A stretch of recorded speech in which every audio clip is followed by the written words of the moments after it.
Baik. Assalamualaikum warahmatullahi wabarakatuh.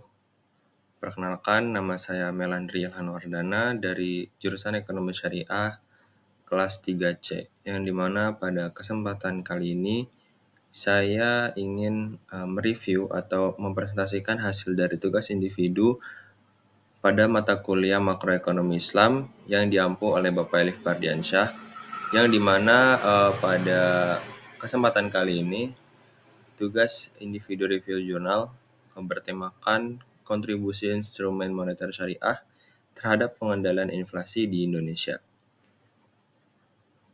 Baik, eh, langsung saja. Pertama-tama, marilah kita panjatkan puja dan puji syukur kita atas kehadirat Allah Subhanahu wa Ta'ala, yang mana pada kesempatan kali ini masih memberikan kita begitu banyak nikmat kesehatan, sehingga kita dapat berkumpul atau kita dapat mengerjakan tugas individu yang diampu oleh Bapak Elif Fardiansyah, yaitu pada mata kuliah makroekonomi Islam. Langsung saja ke pembahasan yang pertama, yaitu identitas jurnal. Yaitu terdapat judul, penulis jurnal, dan volume, serta tahun pembuatannya. Di sini judul dari artikel yang saya ambil yaitu Analisis Interaksi Instrumen Moneter Syariah terhadap Inflasi di Indonesia.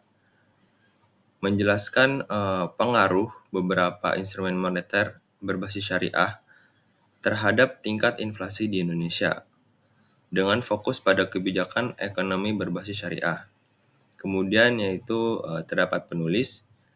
Artikel yang saya ambil ini ditulis oleh Shelly Baitul Islamiyah dan Anggatia Ariza dari Fakultas Ekonomi dan Bisnis Islam IAIN di Pontianak, yang merupakan akademisi dengan spesialisasi ekonomi syariah.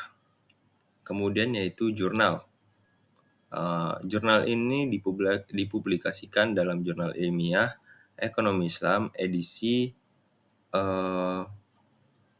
volume 10 nomor 2 tahun 2024, yang berfokus pada kebijakan atau kajian ekonomi Islam secara teoritis dan praktis. Selanjutnya yaitu di sini terdapat abstrak dari latar belakang dalam sistem moneter pada bagian ganda yang berlaku di Indonesia. Instrumen syariah seperti SBIS, GWM, dan FASBIS digunakan untuk mengatur tingkat inflasi, meskipun masih kalah dominasi dibandingkan dengan instrumen pada konvensional. Kemudian yaitu metodologi. Studi ini menggunakan pendekatan berbasis kuantitatif dengan analisis vektor autoregression atau VAR yang melibatkan data bulanan dari tahun 2016 hingga tahun 2021 untuk mengukur hubungan antar variabel. Kemudian yaitu dari jurnal ini dapat disimpulkan hasil utamanya yaitu dari SBIS. Dari SBIS itu tidak memberikan pengaruh signifikan terhadap inflasi. Kemudian dari GWM menunjukkan pengaruh negatif tetapi tidak signifikan. Selanjutnya yaitu dari FASBIS memberikan kontribusi kecil terhadap inflasi dan menunjukkan hubungan yang searah. Dari abstrak ini ada kesimpulan yaitu kontribusi instrumen moneter syariah terhadap pengendalian inflasi masih sangat terbatas, sehingga diperlukan penguatan peran instrumen tersebut dalam sistem keuangan nasional. Selanjutnya yaitu di sini terdapat di slide ketiga tujuan penelitian. Tujuan penelitian dari artikel yang saya ambil ini bertujuan untuk menganalisis sejauh mana instrumen moneter syariah dapat mempengaruhi inflasi di negara Indonesia. Khususnya melalui yang pertama yaitu menganalisis hubungan antara inflasi dan sertifikat Bank Indonesia Syariah atau bisa kita singkat dengan SBIS. Kemudian yaitu, tujuan penelitian yang kedua, yaitu menganalisis pengaruh giro wajib minimum syariah atau kita singkat dengan GWMS terhadap, inflasi. Selanjutnya yang ketiga yaitu dari tujuan penelitian, mengevaluasi efek fasilitas simpanan Bank Indonesia Syariah atau FASBIS pada inflasi. Pada slide keempat ini terdapat analisis data. Di sini terdapat metode yang dimana analisis dilakukan dengan menggunakan metode VAR yang bertujuan untuk memahami hubungan timbal balik antara variabel SBIS, GWM, dan FASBIS terhadap inflasi. Selanjutnya yaitu tahapan inflasi atau tahapan analisis dalam inflasi ini. Penelitian ini meliputi ujian stasionaritas, kemudian penentuan opsional, kemudian juga uji kointegritas hingga analisis impulse response dan variance decomposition. Data yang digunakan berupa data bulanan dari 2016 hingga 2021. Kemudian data sumber menggunakan data ekonomi resmi dari Bank Indonesia dan sektor perbankan syariah sebagai representasi instrumen moneter pada bidang syariah. Selanjutnya yaitu pada slide kelima, di sini terdapat studi kasus yang dimana studi kasus ini berkaitan dengan artikel yang saya ambil, yaitu terdapat dari studi kasus SBIS, GWM, serta dari FASBIS atau Fasilitas Simpanan Bank Indonesia Syariah. Pertama yaitu dari SBIS atau Sertifikat Bank Indonesia Syariah, yang dimana SBIS ini adalah instrumen moneter syariah yang diterbitkan oleh Bank Indonesia untuk mengelola likuiditas di perbankan syariah. Meskipun dirancang sebagai alat stabilisasi moneter berbasis akad syariah, hasil penelitian menunjukkan bahwa kontribusi SBIS terhadap pengendalian inflasi di Indonesia itu tidak signifikan. Karena hal ini disebabkan oleh rendahnya volume transaksi SBIS dibandingkan dengan instrumen konvensional seperti SBI. Namun, dalam jangka panjang, SBIS memiliki potensi besar untuk menjadi instrumen yang lebih dominan jika penggunaannya ditingkatkan dan didukung oleh kebijakan yang lebih pasif lagi. Selanjutnya yaitu dari giro wajib minimum atau GWM. Di sini GWM adalah instrumen yang mengatur cadangan minimum dana yang harus disimpan oleh Bank Syariah di Bank Indonesia. Tujuannya apa sih? Tujuan utamanya adalah mengendalikan jumlah uang beredar untuk menjaga stabilisasi ekonomi. Penelitian menunjukkan bahwa GWM memiliki pengaruh negatif terhadap inflasi. Artinya, peningkatan cadangan ini dapat membantu menekan laju inflasi. Namun, dalam hal ini kontribusinya sangat kecil, hanya sekitar 2% saja. Hal ini menunjukkan bahwa efektivitas GWM dalam pengendalian inflasi masih sangat terbatas, terutama karena volume cadangan yang dikelola oleh GWM itu relatif kecil dibandingkan kebutuhan moneter keseluruhannya. Selanjutnya yaitu dari Fasilitas Simpanan Bank Indonesia Syariah atau FASBIS tadi, di mana FASBIS ini adalah fasilitas yang dirancang untuk menyerap likuiditas yang berlebih di bank syariah, sehingga dapat membantu menjaga stabilitas jumlah uang yang beredar. Sebagai alat jumlah uang beredar, absorpsi likuiditas, FASBIS efektif dalam mengurangi surplus dana yang berpotensi memicu inflasi. Namun dalam hal ini, kontribusi FASBIS terhadap pengendalian inflasi itu juga sangat terbatas, seperti yang tadi pada giro wajib minimum. Kemudian juga dengan pengaruh pada FASBIS ini hanya sebesar 6% saja. Penelitian juga menentukan atau menemukan bahwa hubungan antara FASBIS dan juga inflasi bersifat searah, menunjukkan bahwa instrumen ini lebih reaktif terhadap kondisi moneter daripada menjadi pengendali pada sektor utama.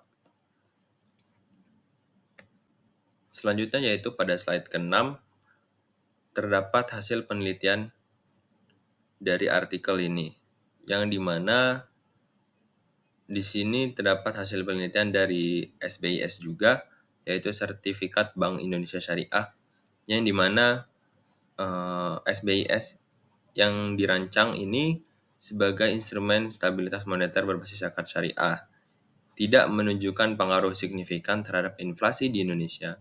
Kontribusinya hanya mencapai 12% saja, yang menunjukkan peran SBIS masih sangat terbatas dalam pengendalian sebuah inflasi. Kemudian rendahnya efektivitas ini disebabkan oleh dominasi instrumen moneter konvensional dalam sistem keuangan nasional, sehingga SBIS ini kurang digunakan secara luas sebagai alat stabilisasi.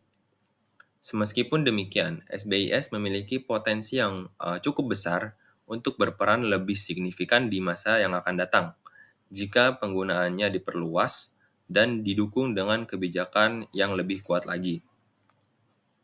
Selanjutnya yaitu dari giro wajib minimum, yang dimana GWM ini memiliki pengaruh negatif terhadap sebuah inflasi, yang berarti bahwa peningkatan cadangan minimum dapat membantu mengurangi tekanan sebuah inflasi. Namun, kontribusi terhadap pengendalian inflasi ini masih sangat kecil, hanya sekitar 2% saja. Hal ini menunjukkan bahwa meskipun GWM efektif dalam mengatur jumlah uang yang beredar, skala implementasinya yang terbatas itu dapat membatasi dampaknya pada tingkat inflasi di sektor nasional. Kemudian yaitu dari FASBIS, Fasilitas Simpanan Bank Indonesia Syariah. FASBIS ini berfungsi sebagai alat absorpsi likuiditas yang dirancang untuk mengurangi surplus dana di bank syariah. Kontribusinya itu terhadap pengendalian inflasi hanya mencapai 6%, lebih banyak dari GWM. Tetapi masih dianggap tidak signifikan secara keseluruhan. Hubungan FASBIS dengan inflasi juga cenderung bersifat reaktif, di mana pengaruhnya baru terasa dalam kondisi moneter tertentu. Oleh karena itu, meskipun memiliki fungsi yang penting, FASBIS belum mampu memberikan dampak yang substansial dalam menjaga stabilitas harga yang dominan secara luas. Kemudian yaitu pada slide ke-7,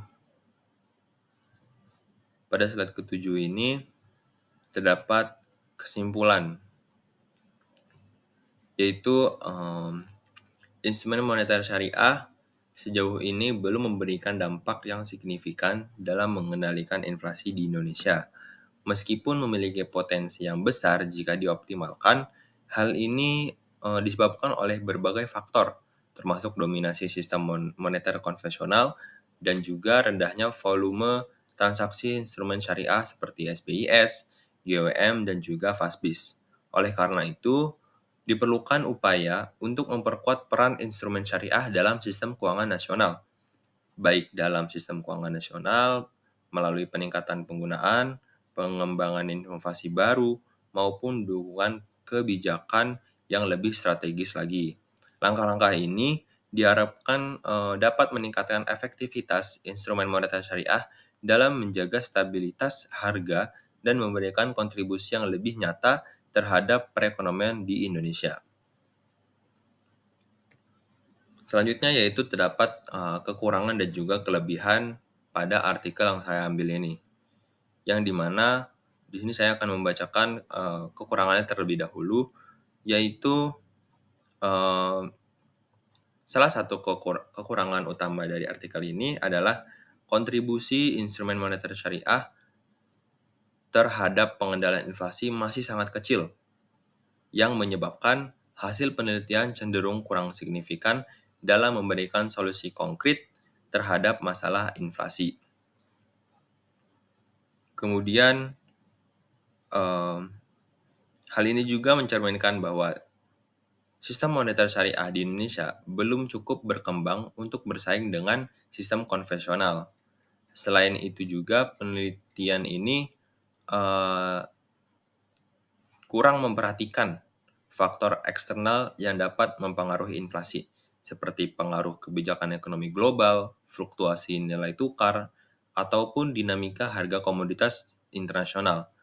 Ketidakhadiran analisis terhadap faktor-faktor tersebut membatasi ruang lingkup penelitian dan dapat mempengaruhi kesimpulan yang dihasilkan. Kemudian yaitu kelebihan dari artikel yang saya ambil.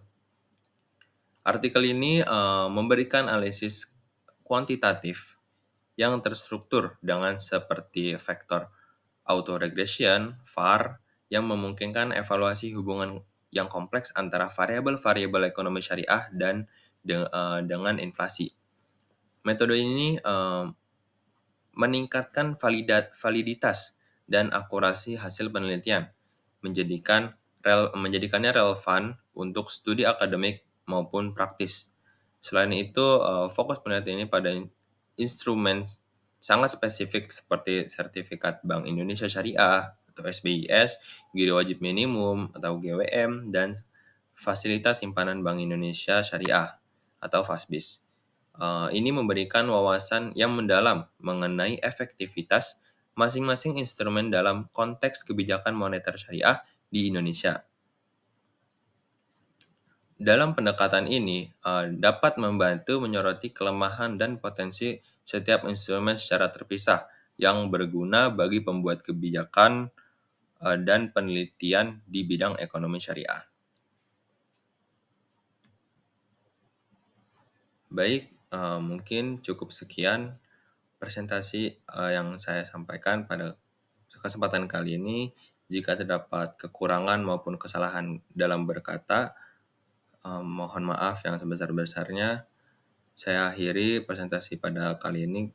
Wassalamualaikum warahmatullahi wabarakatuh.